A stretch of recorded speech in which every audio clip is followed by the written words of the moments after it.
Welcome back to another episode of the Filmaholic. This is our On the Rocks episode that we have every Wednesday where we take a topic, talk about it, see where it goes. It can go anywhere. It's our unfiltered episode.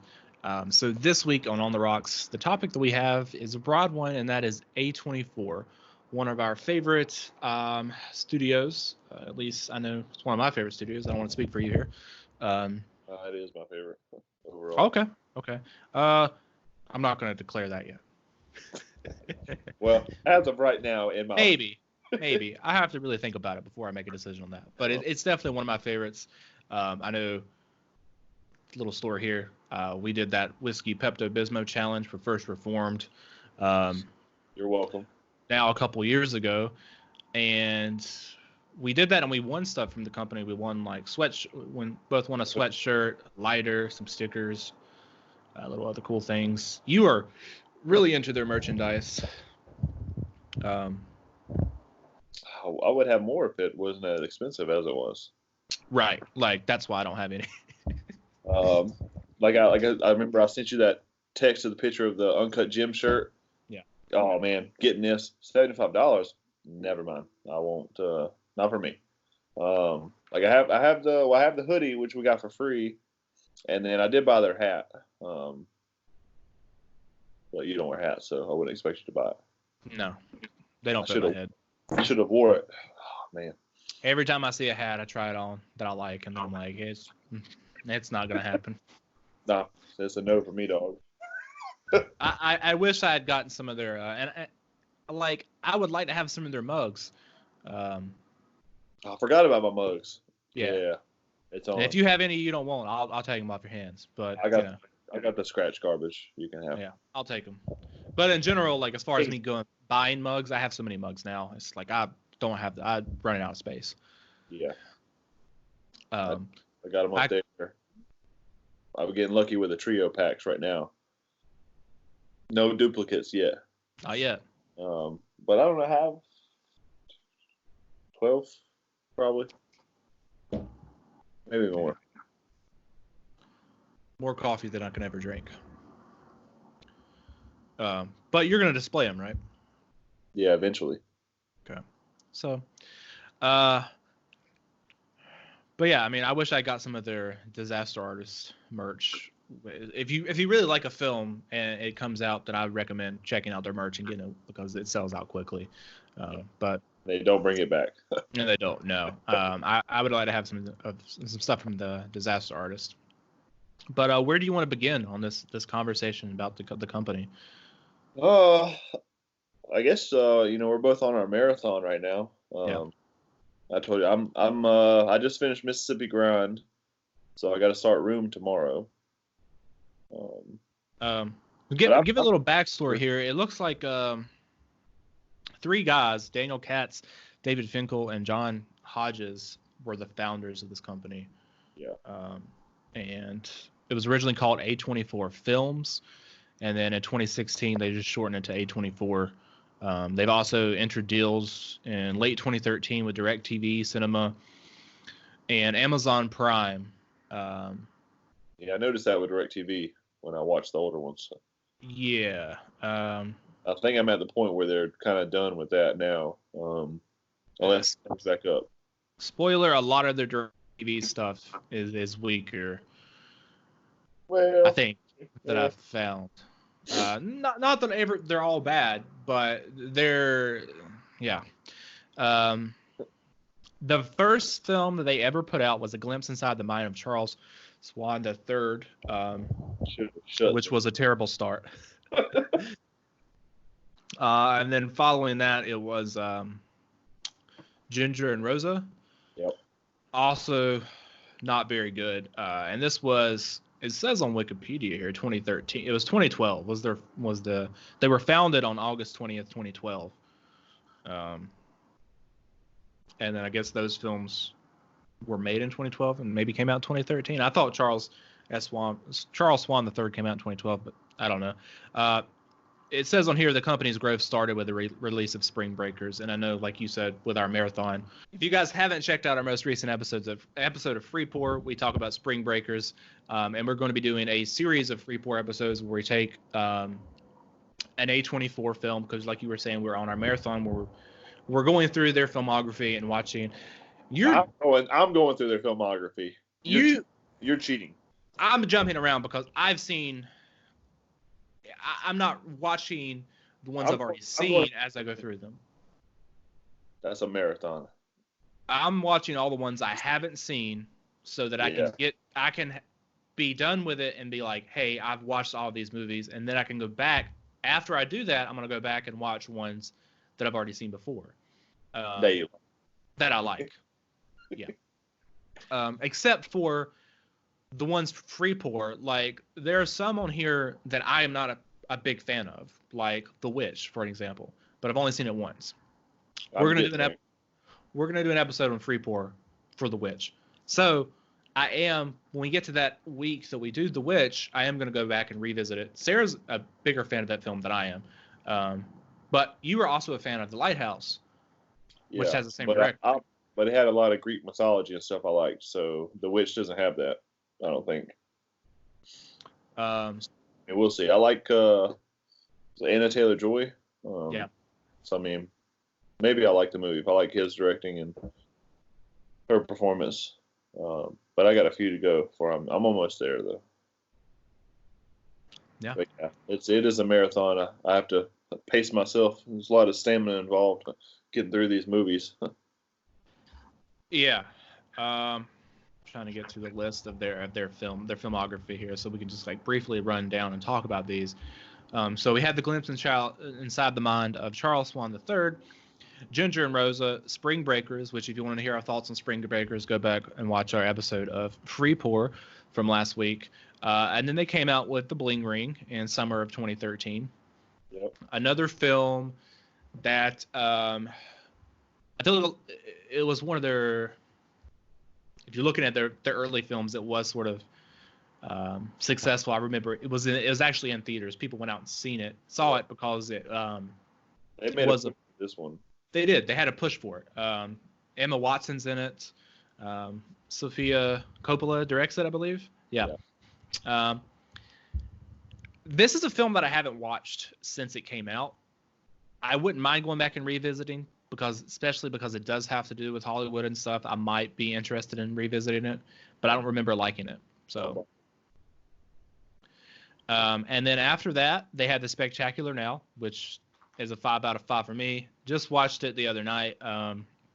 Rewatched it because that's the episode of Free Pour that'll be coming out tomorrow for you guys. So check that out. We'll be breaking that down if you want to know our thoughts on that. Following that, in 2014, the first film that year, they had Enemy come out, which I saw in theaters. I wish I had. Liked it more when I saw it in theaters than when I rewatched it. I'll tell you that. Dare you. It will not be one that we talk about in Free Pour because I am not rewatching it again. You totally missed the mark on that one. So I know I've seen more than what I've got, but on my list right now, I've watched their first 26 films, and Enemy is number 4 on my list. Yeah. I haven't done a ranking. I guess I could have done that. I didn't know you wanted to do that.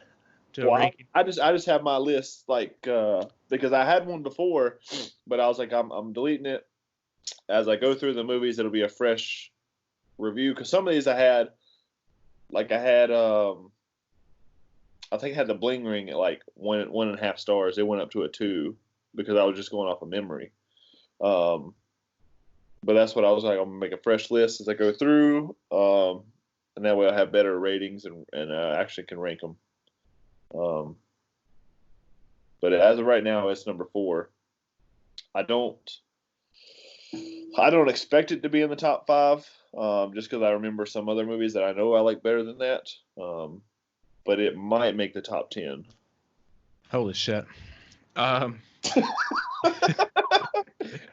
I've seen 67 of their films that I have logged on my letterbox. And I can't really go because I don't have a ranking. I can't go about where it's at on the list because I've just ranked them right now in order of my highest to lowest ranking. And I have it at a 3 stars. It's not a bad film. That's why I give it 3 stars. It's not bad, but I don't like it, so I couldn't give it any higher than a 3. Easy. Um, yeah, it's my least favorite of Villeneuve's filmography as well. It's mine so far. I mean, that's not saying much because all his others are 5 out of 5s. Um, yeah, all of them. I guess that's a topic for a different time. You will show some respect. Most of his movies are 5 out of 5. There's another one that shouldn't give it a 5, but it's a 4. It's a 4. Oh, are you insane? Enemy is a 4. Enemy's a 3. God. And I'll keep that list to the side there. Yeah. After Enemy, we got Under the Skin. It's been a little bit since I watched that, but I do remember liking it. I believe I have it at a 3.5, which means good and a like. That's what I got. It was interesting. Yeah. I like. I would watch it again. And I like the visuals in that movie. Following that is Locke. I was not a fan of Locke. I know you were. Dare you? That's number 7 right now. I don't know. I'm really fascinated with movies where you're just one character in one spot. I know you were really into that. Oh man, it's so good because you've got nothing to go off of as an actor. Like it's all on you. I mean, he calls people throughout the movie, but like there's only so much emotion someone can try to put in with a conversation. And like I said, it's just him. It's really short. It's only 85 minutes, but it deals with like legacies, like dealing with your mistakes, and just stuff like that. And I loved his performance. You got it at 2 stars. I have it at a 2, which means nice try. You will watch that one again, buddy. If I watched it again, it would probably move to a 2.5. Yep. God, what a jump! But I mean, like I said, it was a good try with what you're talking about. It did not keep my attention. I was bored. I've only watched it twice, I think. But in this one, like if I wanted to, I could just throw it back on, watch it again, and just be impressed. Like I say, it's hour 20 minutes, so it's super short. But like I say, it just keeps your attention and focused on everything the whole time. After that, we have Obvious Child, which I just watched recently, and I gave it 3.5, which means good. I think Jenny Slate did a really good job with that film, carrying her performance there, the comedic moments, but also having heart to it as well. It's number 6. It's a little bit above Locke. As it should be. After that, we got The Rover, which I liked more than you did. I gave it a 4 out of 5. It means really good. Yeah, I don't know. Just like no plot, I guess. I don't know. It kept me engaged. Like I like the performances. I will say that. Then we got Life After Beth. Ugh. Garbage. Which I gave it 2. I gave it 2. I didn't like it, but I thought it was a nice try. No, it wasn't. It was a terrible garbage. You got that as the same as Locke, and that's just an abomination. That is my 25 out of 26 right now. Barely above Glimpse into the Mind of Charles Swan III. You were insane there. Bottom 5 A24 right now.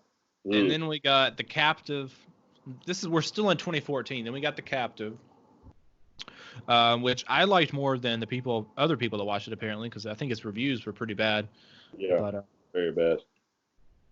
I thought it was solid. It's the storyline. Like some movies are good at it and some aren't. Like jumping back and forth in a timeline like that is probably what annoys people the most. Because I think it should have been told in more of a linear perspective. Because there were times, like I said, you're just jumping back and it's like, oh, what year is this, or what year is that? Trying to keep up with everything. That was my biggest issue with it. It was nice to see Ryan Reynolds do some acting. Yeah, it was nice. And then we get to Tusk, which I just watched. Not a fan. I think I gave it a 2. Nice try. 3.5 for me. Did I give it a 2 or a 2.5? You got it at a 2. Soon, yeah, nice try. Disrespectful. The ending was just ridiculous. Get out of here with that garbage. Uh, Loved it. that's what kept it from being a 2.5. Johnny Depp's And performance was incredible. if you take that terrible ending out, if you take that part of the movie out, and then you take out the opening following Justin Long's character, who is not likable at all. Well, and that's where we disagree. Well, we don't. He's a terrible character. But see, for me, like if you hate the character as like if he was a real person, you downgrade the movie. Well, I mean, I like the character, but it doesn't affect. let's be fair though, too. If Leonardo DiCaprio was in here playing this character, I would probably give it a half a star more. His performance would probably be a little bit better than Justin Long's. I didn't think. I'm not saying he's not a bad actor. It's just like, but his performance as that character didn't do anything for me. You I know, thought he played pretty good. Douchey guy. It's about 2 hours. I don't know. Maybe the tone too. It's not really for me. It had, and that's the whole. I mean, I'm not. Kevin Smith's a cool guy to listen to, but his tone in this film, you know, he's mainly a comedic director, so there's always that sense of comedy, and that works with Johnny Depp's character later in the film. But it is a very serious film too. So I don't know. Like I think maybe if you did a little bit less comedy in that first half, a little bit more drama and darkness, I might would have bumped it up another half star for that at least. I don't know. I thought it was just so funny and original. Like I said, I thought Justin Long did pretty well compared to what I've seen him in other stuff. Definitely, you know, I mean, I like Dodgeball, but I'm not going to give him an Oscar for it. And then we got Lackeys, which I gave a 3.5, means good. Keira Knightley, one of her best performances that I've seen from her, but I haven't seen, you know, the type of films that she, I guess, specializes in. You don't like British movies? I'm not going to go watch those. Anna Karenina or... That's right. Yeah. You know what I'm talking about, the old base. Pride and Prejudice. It's not for me. So to see her do this, it was a little bit weird seeing her do an American accent because I have never seen her do one before. So it was off-putting there, but really good job from her. Sam Rockwell makes everything better, and probably one of the best performances I've seen from Chloe Grace Moretz as well. Stole my entire review.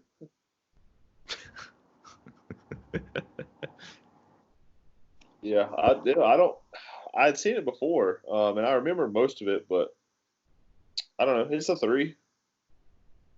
I thought it was pretty good. I would throw it on again, you know, just randomly. It probably wouldn't be one where I would just be like, "Yo, I'm gonna watch this and dissect this movie." No, definitely not. I would just throw it on as background noise, probably. Pay attention to the Sam Rockwell parts disappear for the rest of the movie. And then we got Revenge of the Green Dragons, which we also just watched recently. I gave it 2.5. I think the same you gave it. Could have been a lot better. Could have been. Now, this is one of the things, too, like, you don't have any likable characters in this movie. Going back to that. But, and it's sort of like a Goodfellas situation where they're not very likable either. Yeah. Which it definitely felt like it was riffing Scorsese movies as far as it wanted to be. It was a really short movie. It should have been a lot longer. No other story to do. Like I said, I told you, I had the Goodfellas kind of City of God vibes, but it just never hit the mark. I don't think it was directed poorly. No, and I put that in my review. Is I liked the directing of the film. I'd like to see them do something else. I want to see them do something else. Maybe just a different screenplay. I don't know. I don't think the screenplay was that solid. I think they wrote it too. One of them did, I believe. And Coda wrote it with someone else, I want to say. But yeah, I don't feel like with this film, not only were the character was not likable, one of the reasons they weren't likable is because I don't feel like there was enough there for the characters. They're like your lead in the film. We see him as a kid, we see him older, and we see his relationship with the girl, but we don't see enough of it. We don't see enough of it to make us care really, other than him just walking around smoking a cigarette most of the movie, and telling the story. That's really what he's there and doing. So yeah, that's what a lot better. What else could you do since it's a true story? Is the problem there? Well, so was Goodfellas. Well, that was a big story though. Like with this, I don't know how big the story was in this one though. Like I don't know what else you would throw in there. Because it wasn't something where I was watching. I'm like, oh, I wonder, what happened here or there. Like it kind of. I would have spent more time with him and the girl, built their relationship up more. Oh man, I'd have got rid of that. I'd have spent more time with him and his brother in the movie. His brother was a piece of shit though. Like there was any great character. I mean, I know, like I'm saying, but his brother. I think if you connected because of him and his relationship with the girl and maybe his hope and dream to like be with her and be out of this, and then when she dies, that's gone, I didn't get that though. Well, movie could have been better if he put that in there. It doesn't matter. Based on a true story. The next one is A Most Violent Year. Which we may or may not do for free pour. I'm a big fan of this one. You missed it. I don't understand. It was a decent story. I like the story. I like the performances. This is one of the films where I really like the cinematography. Excuse me. Just like the way the film looks makes me feel like I'm in New York in the 80s. Like, really like that. Yeah, I saw this on my 20th birthday in theaters. Can't imagine going back to the movies after that. Well, when we get to my 21st birthday, we'll talk about that here in a second. And in between that year, we also had Son of a Gun come out in 2015, and I just watched that recently. I think I gave it a 3. It was not bad. Good performance from Ewan McGregor. But I don't know. Could have been better. A lot of these are like, that's why I'm watching all the way through.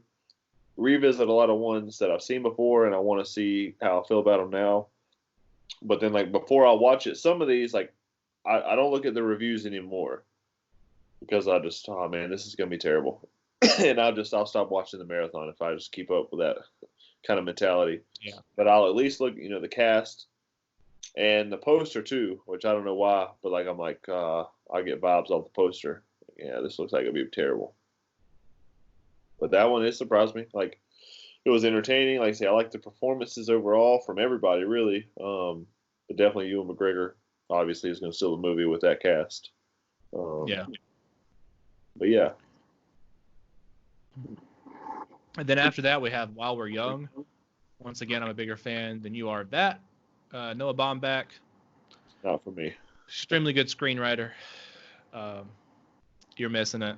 You use the word extremely very loosely with that, buddy. His Marriage Story was... He has potential to have a good career at this point.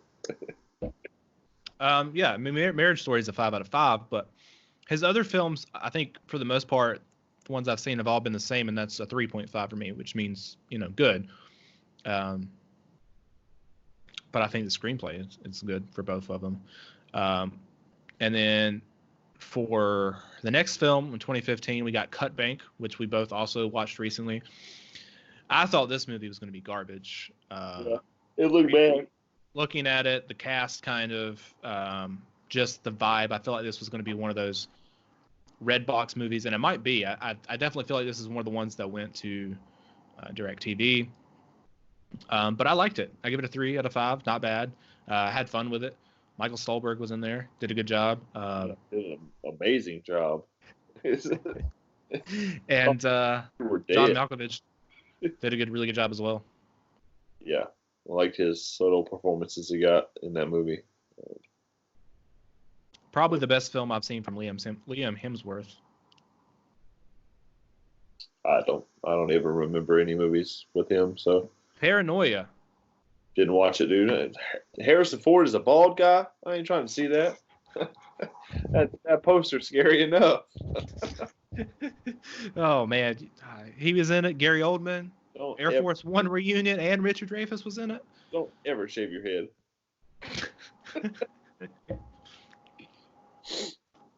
Then we got Ex Machina after that. What a powerhouse movie. It was all right. I'm just kidding. It's excellent. 4.5.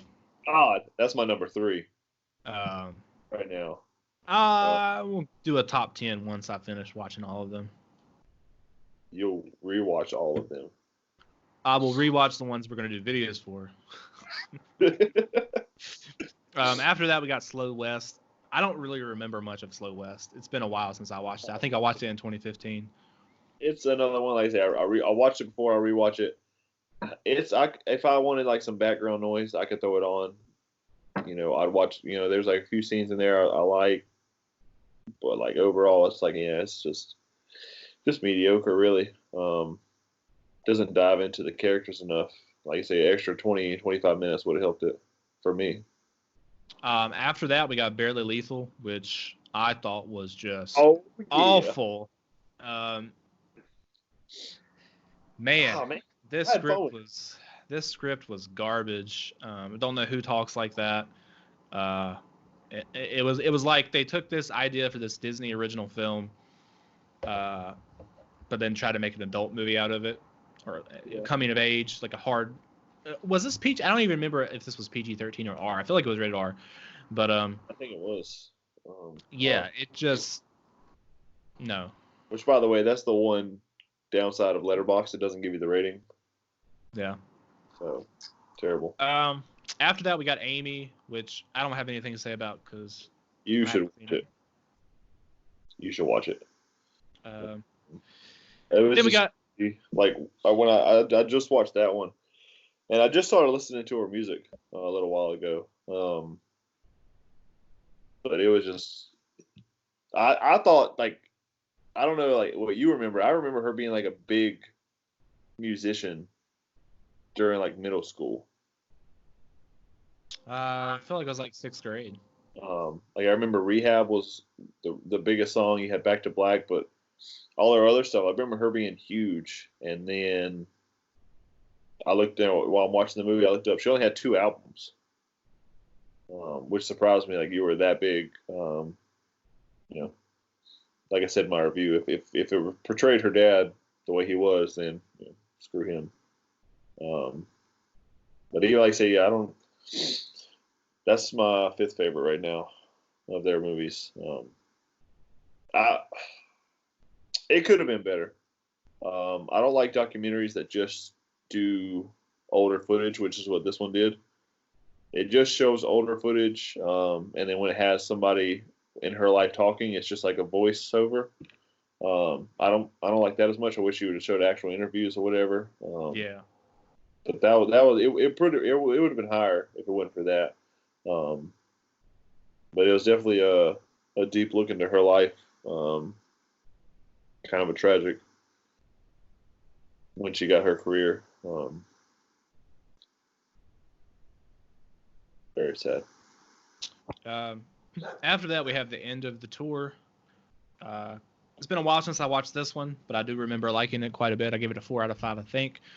Really good performance from Jason Segel on that. Yeah.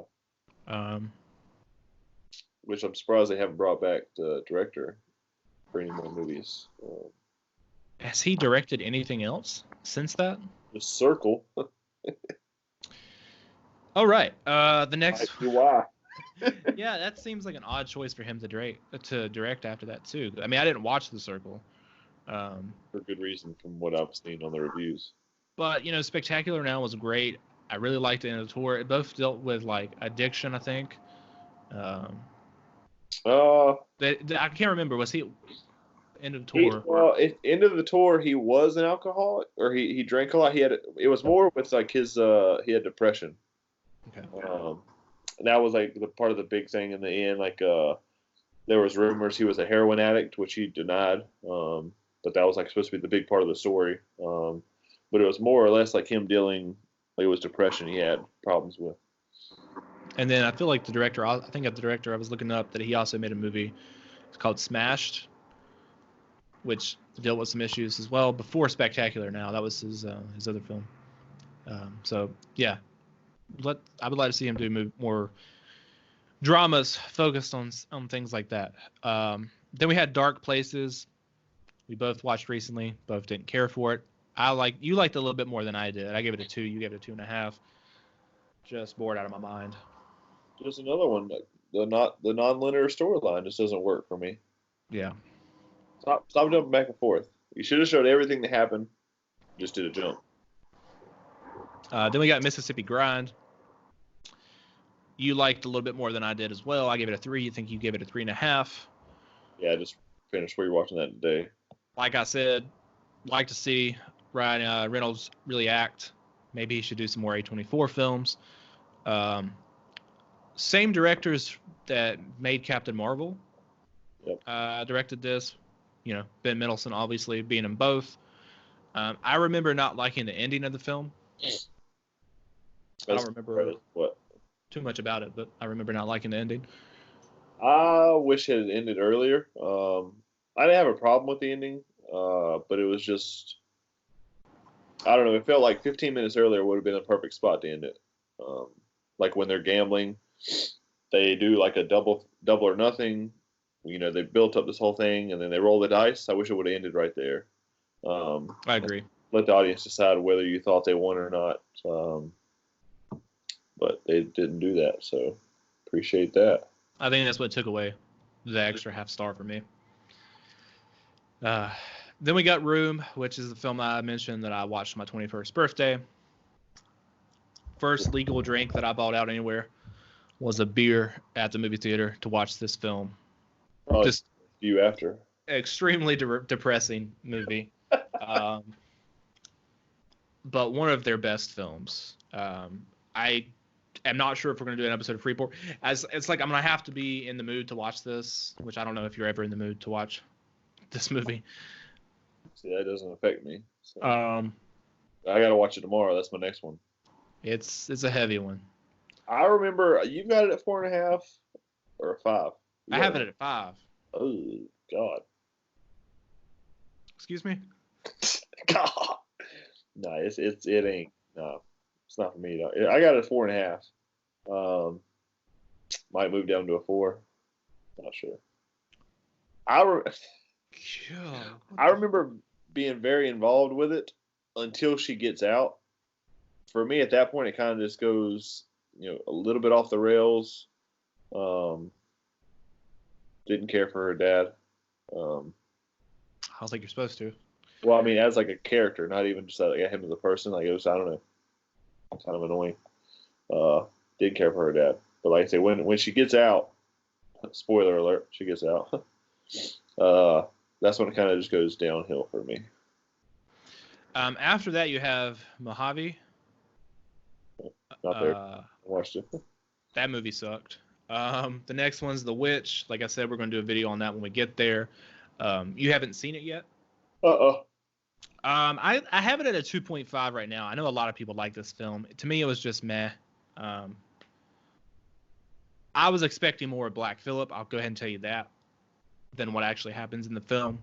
So I think that cost it a half a star alone. You said you never actually get to see them as Black Phillip. Well, Black Phillip is the GOAT, right? So like I thought, and the way people kept talking about this before I saw it, and that's like another thing is like you have the expectations about certain films before you go see it.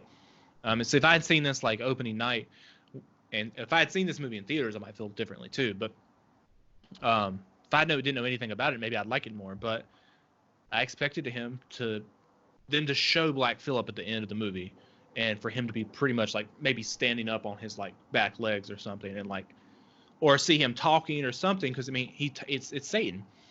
No, you don't ever see anything like that. So I was like, are you serious? This was Black Phillip?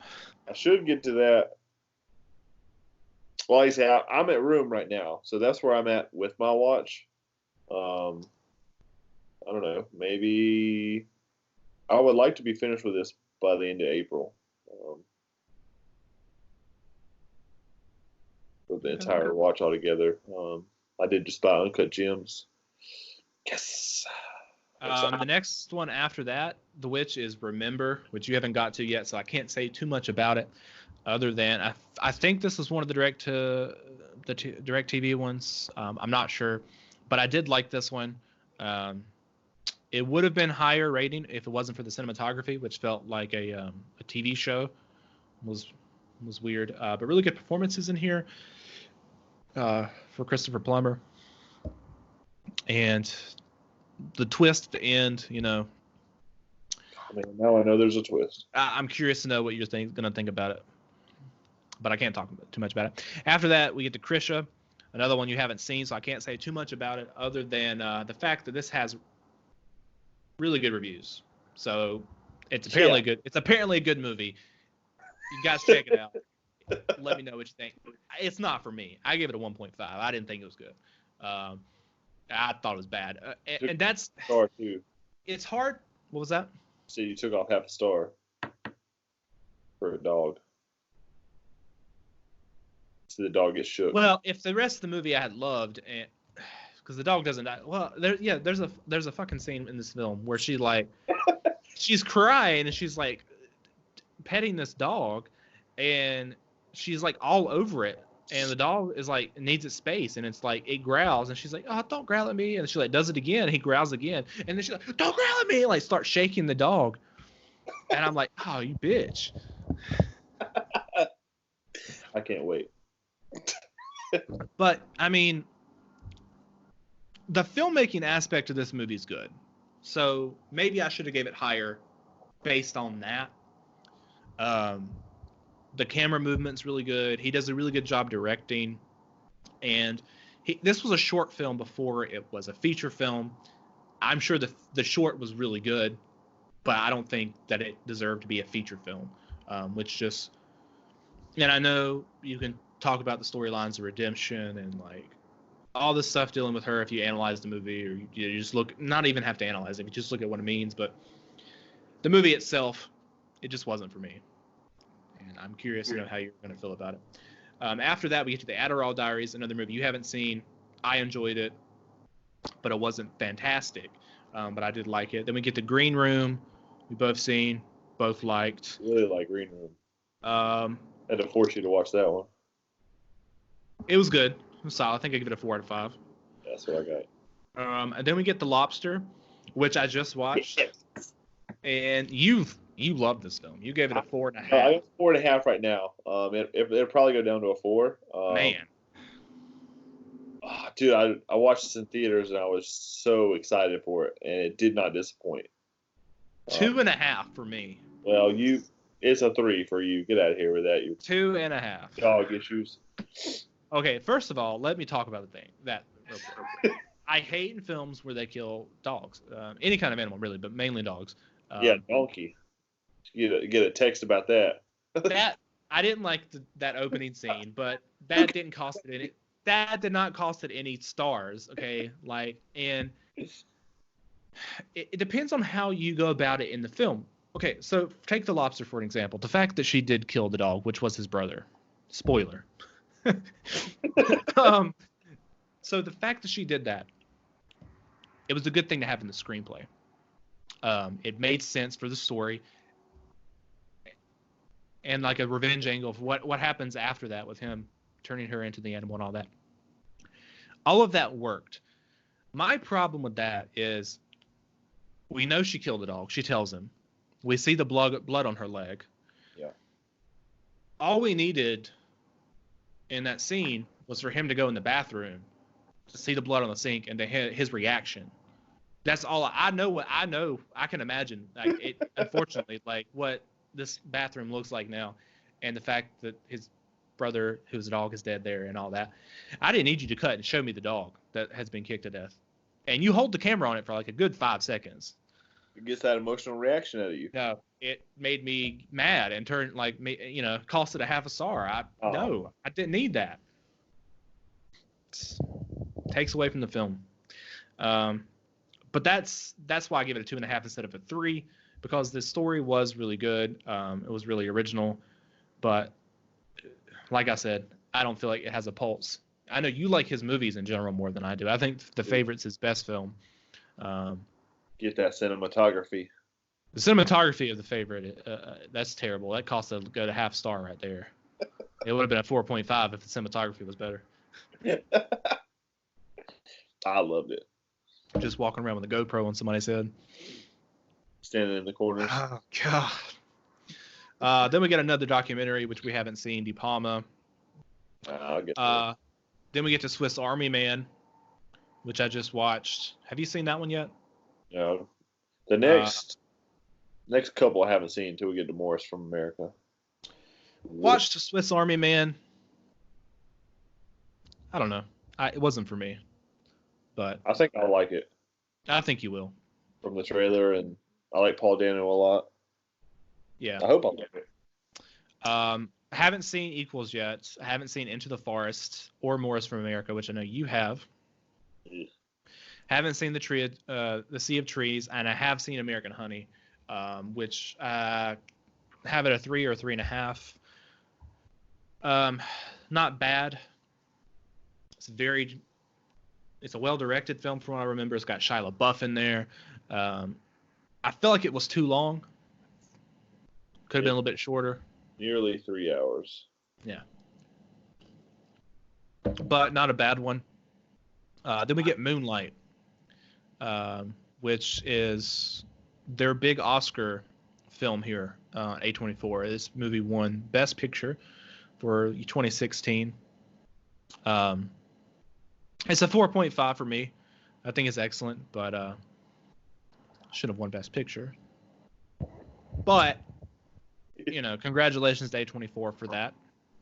Well, they also won Best Documentary back in the day for Amy, so throw that out there. Oasis, Supersonic, the next documentary they have after that. And then we go into The Monster, which I just watched, which was awful. And then we've got 20th Century Women, really good film. Trespass Against Us, haven't seen that. Black Coast Daughter, which I have seen, didn't care for it, but I wouldn't mind rewatching it. Free Fire, which I don't think we either one of us cared for too much. It was just bland. Yeah. It had a big cast, could have been a lot better. And then we got I'm just going to run down real quick all of the rest of the films, and then we can pick ones we want to talk about. So then we got The Lovers, The Exception. Haven't seen either one of those. It Comes at Night, A Ghost Story, Minitia? I don't know. Good Time, Woodshock, The Florida Project, Killing of a Sacred Deer, Lady Bird, The Disaster Artist, The Ballad of Lefty Brown, The Vanishing of Sydney Hall, The Last Movie Star, Lean on Pete, Backstabbing for Beginners, First Reform, How to Talk to Girls at Parties, Hereditary, Woman Walks Ahead, 8th Grade, Hot Summer Nights, Never Going Back, A Prayer Before Dawn, Slice, The Children Act, Mid-90s, Outlaws, Climax, The Hole in the Ground, Gloria Bell, High Life, Native Son, Under the Silver Lake, The Souvenir, The Last Black Man in San Francisco, Midsummer, The Farewell, Skin, Share, The Death of Dick Long, Low Tide, The Lighthouse, The Kill Team, Waves, In Fabric, and finally Uncut Gems. And then also First Cow, which is somewhere. Haven't released yet. They haven't released it yet because of everything that's going on, obviously. But yeah, that's their whole filmography there. On it, like I've said, some of my favorite films, based off my rating and stuff right now, and based off memory, my four favorite films of theirs are The Disaster Artist, which I believe is my favorite film, but I'm not sure yet. The Spectacular Now, Lady Bird, and Room. Those are the four films from their filmography that I have 5-star perfect films. Nope. And then Lady Bird might be in there, but that's the only one. I don't have the Bling Ring rated, but their worst films, and I've seen 67. The worst films that they've made, in my opinion, are Barely Lethal, Glimpse Inside the Mind of Charles Swan III, What? Slice, and Woodshock. I have those films at 1 stars. Dare you? Their worst movie is Climax, and you'll get there. Haven't got there yet, yeah. You'll just hate your life for the hour and a half, 2 hours you watch it. But yeah, they have some really good films in here, but they also have some bad ones. And I feel like if I gave an average rating to a lot of their movies, it would be a 3.5 probably. Yeah. Overall, their movies are good, but there's a lot in there that's really good, and there's a lot in there that's misses. Terrible. I don't know. The thing that I like about them more than most is that they give seemingly 100% creative control to the directors. Yes. Good for good or bad, it seems like they let them do whatever they want.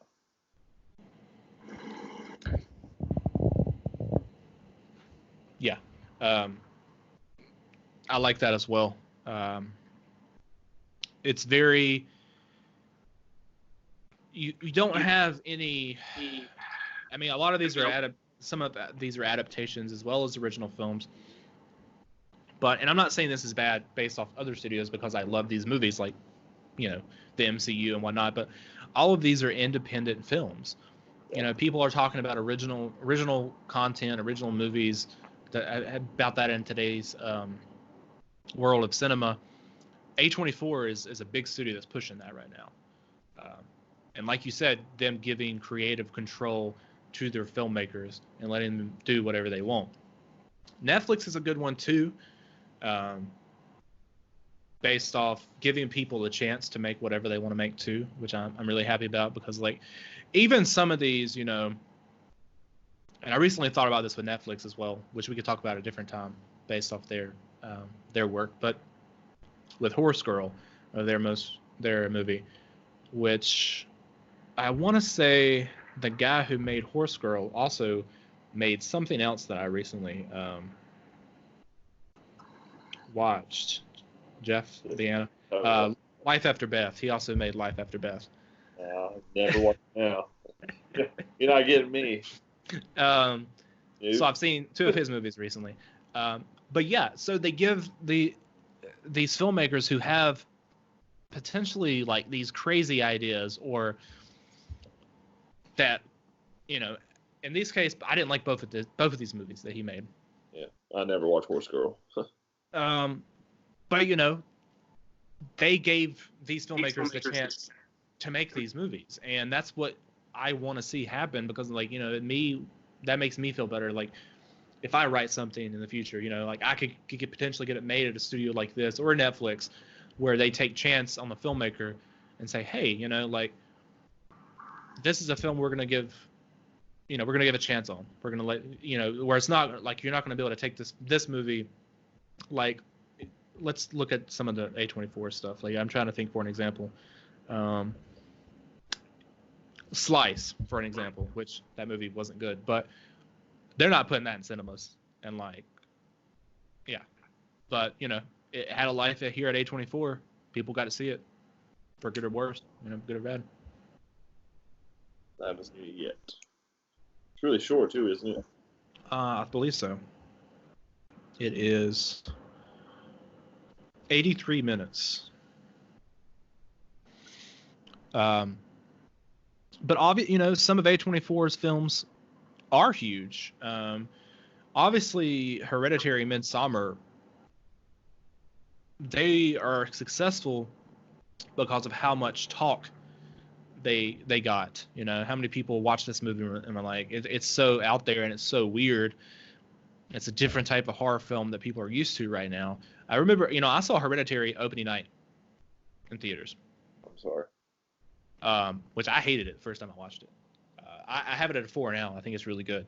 But I had it at a 1.5 the first time I watched it. I was like, this movie sucks. This is bad. Like, it wasn't what I was thinking. I thought it was supposed to be the scariest movie since The Exorcist, which I don't really think The Exorcist is scary either. But you rewatch it. You know, it was supposed to be that. People did not get it in the theater I was in either. People were laughing at moments that weren't supposed to be funny. I remember when the credits started rolling, I just heard a collective sigh in the theater, and people was walking out disappointed. It wasn't until later when it was on Amazon that I rewatched it. I was like, I'm gonna give this movie another chance, because Sarah hadn't seen it. She wanted to watch it, And I did. We watched it, and so much like made more sense to me rewatching it as a film. So I do think it's a really good movie, and I definitely think you need to rewatch it again when you get. We're Man, gonna do a video. I'll get there, but daggone, this.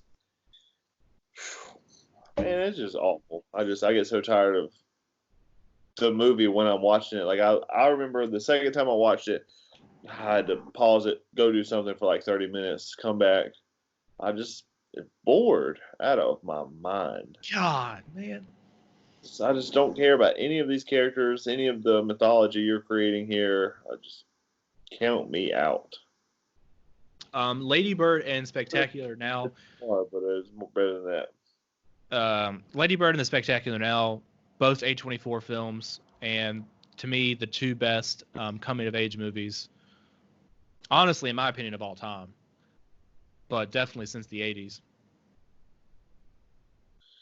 I know which one you're talking about. Get out of here. Okay, coming-of-age movie of all time. Yeah. A ghost story. A ghost story. Let's talk about that. I want to talk about that real quick because you haven't watched it yet, so I can't give it too much spoilers here. But this was another one that, like, I've surprisingly, it wasn't a DirecTV one. It was one that, and maybe this is like, I guess this is like their deal with Amazon, maybe, and that's why it was pushed. But this was put into theaters, which honestly, like, well, number one, I wish I had seen it in theaters because it would have made it a really good experience. And more than that, I wish I had been able to see it in theaters and projected in film. Obviously, that wasn't going to happen anywhere around here, if anywhere. But that would have been cool, especially when you watch the film and see how it's shot and everything. I think you'll think the same. But this is a film that, you know, if I was a studio, I personally wouldn't have put it in theaters if I'm them, because I would have just put this on streaming, because I don't feel like you're going to bring out enough people, especially here in North Carolina, to come check this out. Maybe in LA or New York, like bigger cities maybe, but it's like people, I remember, came to this at the theater and thought this was we only had it for like a week because hardly anybody came to see it, but people that did thought it was like a horror movie. It's not. It's, you know, a guy dies, becomes a ghost, and just watches life move on without him, essentially. It's a beautiful film. It's really good. And another thing about it is, like, this version of the ghost that he is like he's just wearing a white sheet. Nice. And like that's like how he looks in the film. So like you might think that like that's ridiculous, but it's not. It's just a really good movie. But I think that's a good example of looking at A24 and the type of films that they make and that they give chances to. Like I said, The Disaster Artist is probably, once I rewatch it again, I actually used to have this at a 4.5. The last time I watched it, I moved it up to a 5. But I think it might be my favorite movie of theirs. Obviously, I'm a sucker for a lot of stuff that's behind the scenes, about the making of a movie. And this one is so incredible. I really like it. I don't think it'd ever be a 5 for me. You got the behind the scenes stuff. Part of it's in LA, you know, like, got James Franco giving one of the best performances of the decade here. It's got so many funny moments, but also very serious, dramatic moments. You got a story about friendship. Yeah, it's incredible. I kind of want to watch it right now. Gotta go. Yeah, and then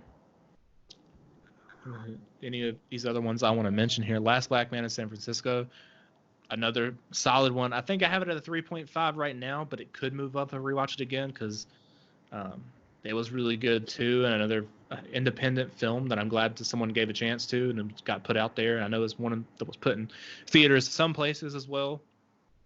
The Lighthouse is another one that surprisingly this movie got made, because no other big studios is betting on this movie. I loved it. I didn't think it was bad, but I didn't like it.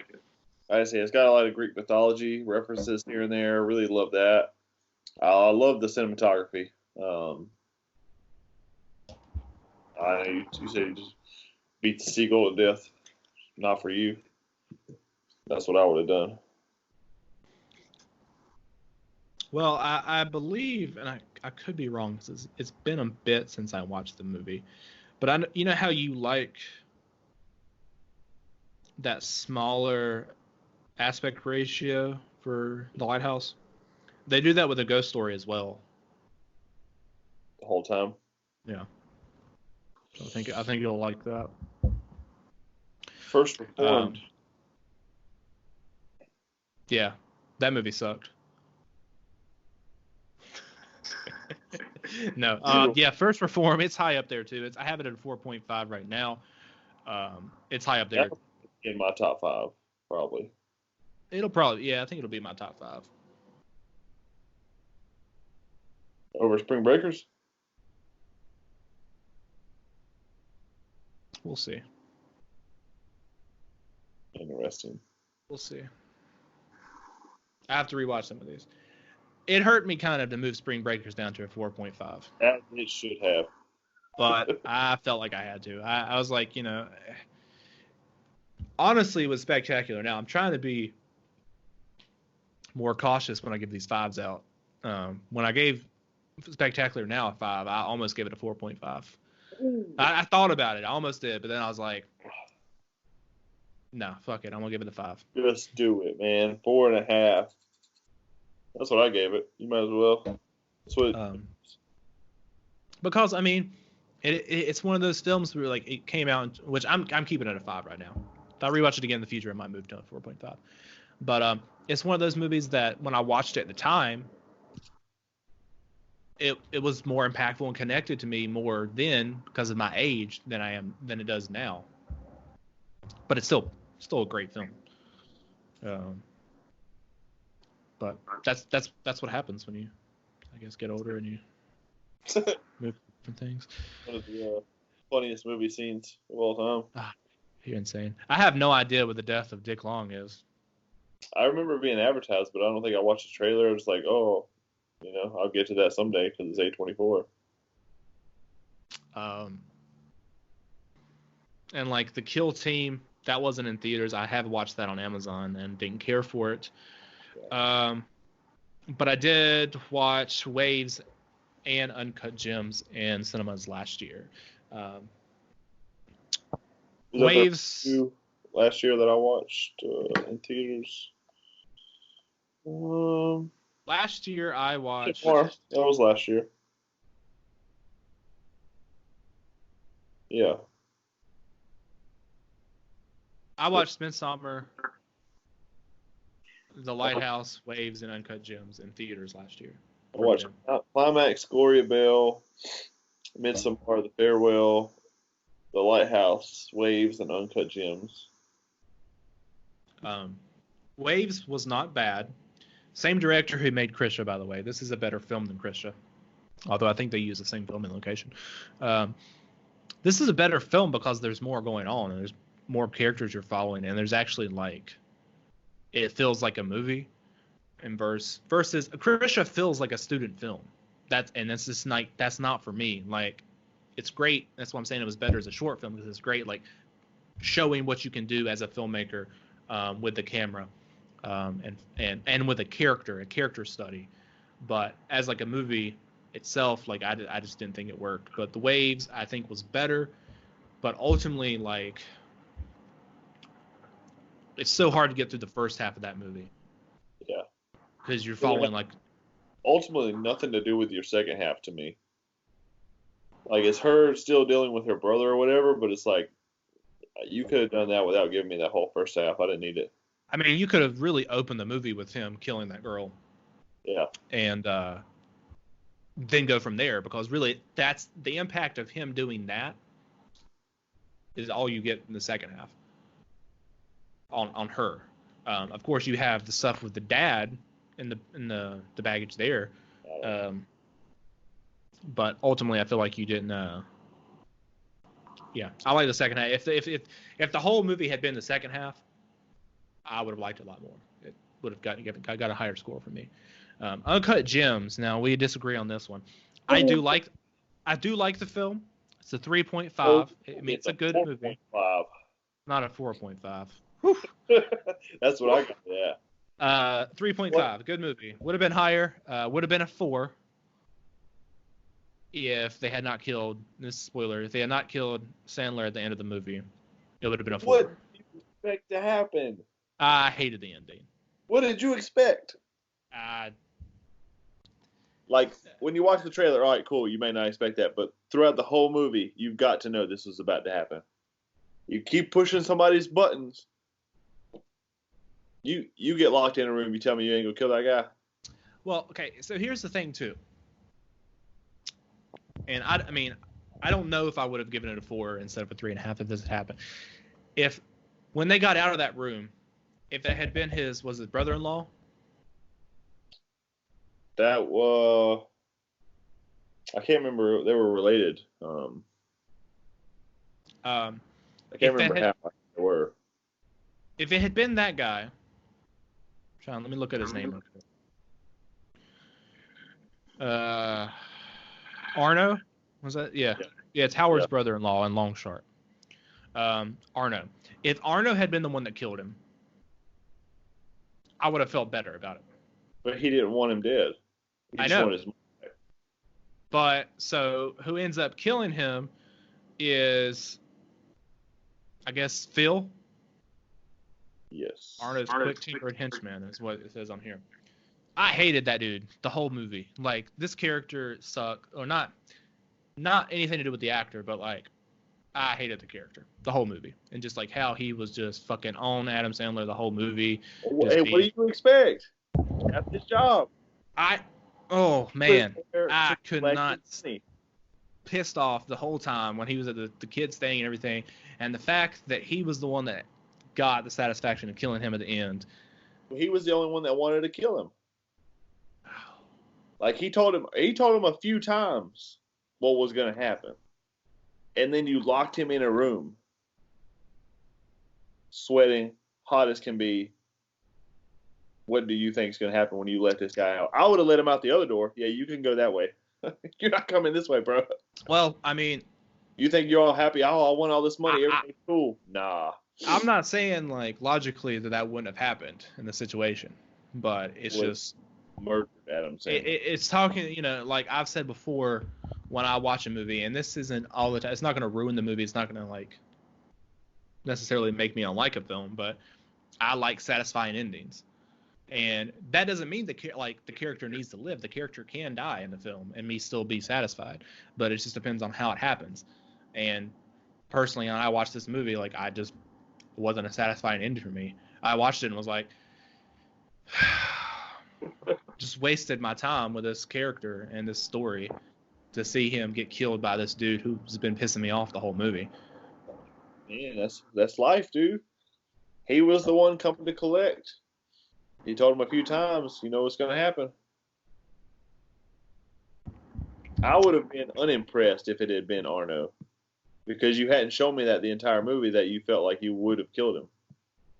You didn't do anything violent against him. It was always the other guy. I know, yeah. I mean, I agree in that sense, but also, like, if it had been somebody who I just would have appreciated the kill more, I don't know. I loved it. Because I knew, like, as soon as he let him out, I'm like, this is it. Pop! That's it. No more. And also, Juliet Fox gave an amazing performance. Both of them were snubbed by the Academy. Sandler was snubbed. His performance in this was incredible. I said what I said. Shouldn't have got shouldn't have won, but he should have been nominated for an Academy Award last year. Julia Fox was good. I don't think I would nominate her for an Oscar for this. Get out of here, man. Yeah, if you want to talk about people from A24 that have been snobbed for Oscars, there's a lot we can talk about here. James Franco. He got his nomination. Toni Collette. Get out of here. God, I am so tired of hearing that. Hereditary. Toni Collette. No. Not even on the worst day of the Oscars. Even I would have chosen other films, but I wouldn't have been mad about it. Florence Pugh for Midsommar. Alicia Vikander for Ex Machina. What's up with that? Back in the Well, day. right. Well, she won the Oscar that year, but it wasn't for that movie. Sucked. That was trash. Um, They gave her the Oscar because she had to suffer through that. I mean, Sterling K. Brown for Waves. I wouldn't have been mad if he was nominated. I personally wouldn't have nominated him, but I wouldn't have been mad about it. K. Brown, but not Juliette Fox. Ooh, how dare you? Well, Sterling K. Brown gave the best performance in Waves. Like, he gave the best performance in the movie. You know, Adam Sandler overshadows everyone else in Uncut Gems. How dare you? She stood her own with the Sandman. I'll tell you another movie that was overlooked was Eighth Grade. I knew that was going to happen though. Once again, another amazing coming of age film from A24. Like it was big. I think if you'd have pushed it back a few months, you might have got a better Oscar run. But it came out in what I want to say October-ish. I think if it would have been like a December or even early January movie, you would have got a better hit. Yeah. That's good though.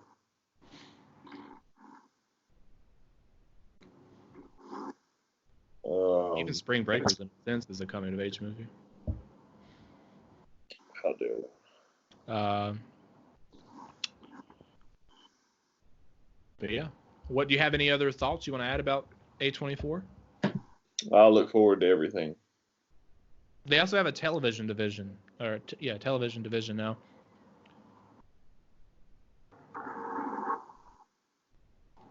And I don't know where are their shows at though to watch them.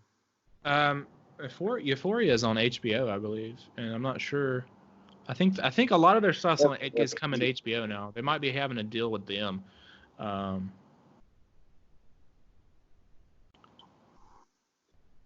Trying to look here.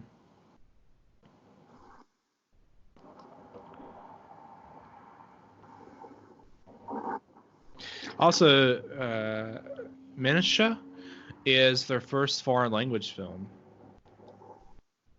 And they also, apparently, I didn't know this, have a podcast, the A24 podcast. I told you about that. Get out. I didn't know that. Get out. They have notable guests that include Bo Burnham, Paul Schrader, Scorsese. Have you listened to this? I told you about this, man. Don't be acting like this is news to you. You haven't told me. I told you to listen to the Jonah Hill episode. So now I have something to do. You had something to do. This is not news to you, buddy. I don't know if you've told me about this. Keep all my texts. I'll send it to you. But yeah, I mean, I look forward to everything they put out as well. I will watch every movie, like every narrative movie that they put out. And, you know, I'm going through my marathon now, watching all the ones I haven't seen, but also revisiting the ones that I have seen that we're going to do for episodes of Free Pour. And even outside of Free Pour, once I finish all the ones that I have seen, or rewatching all the ones I have not seen, I'm going to go back and rewatch some other ones as well. And I do love this company. I love, like I've said, independent cinema, how they give people a chance out there. And yeah, it's a really good company. If you guys are hiring, I would like a job. Just put that out there.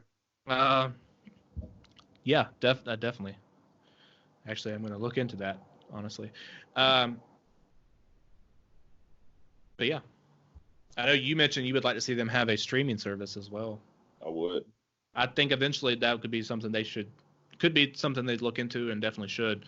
Now that they've got television shows they're making, and they have almost 100 films now. I'm not sure their total number of films.